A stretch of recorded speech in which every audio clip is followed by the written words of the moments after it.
आप जब भी कुछ सर्च करते हो सबसे पहले क्या नाम आपके दिमाग में आता है? गूगल। हम सभी जानते हैं कि आज के दौर में गूगल हमारी ज़िंदगी का कितना अहम हिस्सा बन चुका है। लेकिन क्या आपने कभी सोचा है कि इसका आविष्कार कैसे हुआ? कौन थे वो लोग जिन्होंने इसे बनाया और क्यों? गूगल की कहानी शुरू होती है 1995 स्टैनफोर्ड यूनिवर्सिटी के बीच में, जहां दो पीएचडी के स्टूडेंट लैरी पेज और सर्गे ब्रिन एक रिसर्च प्रोजेक्ट पर काम कर रहे थे। दोनों की मुलाकात पहली बार स्टैनफोर्ड यूनिवर्सिटी के ओरिएंटेशन के दौरान हुई। हालांकि शुरुआत में उनकी आपस में ज़्यादा पटती नहीं थी, लेकिन जल्दी उन्हें महसूस हुआ कि उनके विचार काफ़ी मिलते जुलते हैं। उस समय इंटरनेट पे कई सर्च इंजन थे, जैसे कि याहो, अल्विस्टा और लेकोस।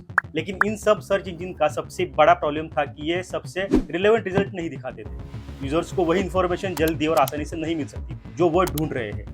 लैरी और सर्गी ने देखा कि ये सबसे बड़ी समस्या थी और उन्होंने इसको रिजॉल्व करने के लिए एक नया एल्गोरिदम डेवलप किया। लैरी और सर्गी ने जो नया एल्गोरिदम बनाया उसे नाम दिया page rank. Page rank algorithm इस बात पे बेस्ड था कि कोई वेब पेज कितना इंपॉर्टेंट है और उसे कितने दूर से वेब पेज लिंक कर रहे हैं। जितनी ज़्यादा लिंक्स किसी वेब पेज पे होगी उतना ही वो वेब पेज उतना इंपॉर्टेंट माना जाएगा।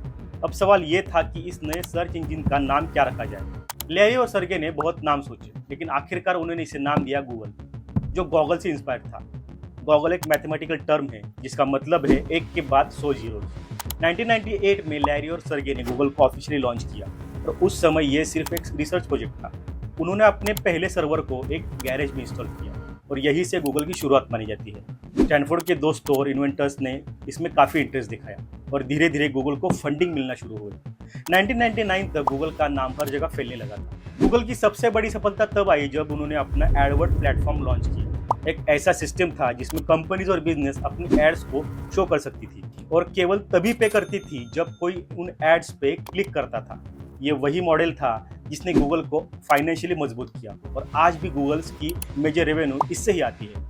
आज गूगल सिर्फ एक सर्च इंजन नहीं है, ये पूरी दुनिया बन चुका है। जीमेल, गूगल मैप्स, एंड्रॉयड और यहाँ तक कि यूट्यूब, ये सब गूगल के हिस्से हैं। गूगल का हर एक प्रोडक्ट हमारी रोजमर्रा की जिंदगी में किसी न किसी तरह से जुड़ रहा है। गूगल की सक्सेस सिर्फ उनके एल्गोरिदम या उसके प्रोडक्ट तक सीमित नहीं थी, इसके पीछे एक हाई टेक इंफ्रास्ट्रक्चर है। गूगल के पास दुनिया के सबसे बड़े डेटा सेंटर्स हैं और ये दुनिया के लगभग हर एक कोने में मौजूद है। ये डेटा सेंटर्स इंश्योर करते हैं कि बिलियंस ऑफ सर्चेस रोज होती है और वो भी कुछ मिली सेकेंड्स में। लेकिन गूगल की जर्नी हमेशा स्मूथ नहीं रही। प्राइवेसी और डेटा सिक्योरिटी को लेकर कई बार गूगल विवादों में भी रहा है। कई देशों ने गूगल पर मोनोपोलिस्टिक प्रैक्टिस का भी आरोप लगाया है। गूगल को कई बार लीगल बैटल्स का सामना करना पड़ा, खासकर यूरोपियन यूनियन में, जहां उस पर मैसिव फाइन्स भी लगाए गए। आज गूगल सिर्फ एक सर्च इंजन नहीं है, बल्कि वो artificial intelligence, self driving cars और क्वांटम कंप्यूटिंग जैसी फ्यूचरिस्टिक टेक्नोलॉजी पर भी काम कर रहा है। गूगल का सफर एक बेस से शुरू हुआ और आज वो पूरी दुनिया की सबसे बड़ी टेक कंपनी में से एक है। लैरी पेज और सर्गे ब्रिन का सपना था कि वो दुनिया की सारी इंफॉर्मेशन को आसानी से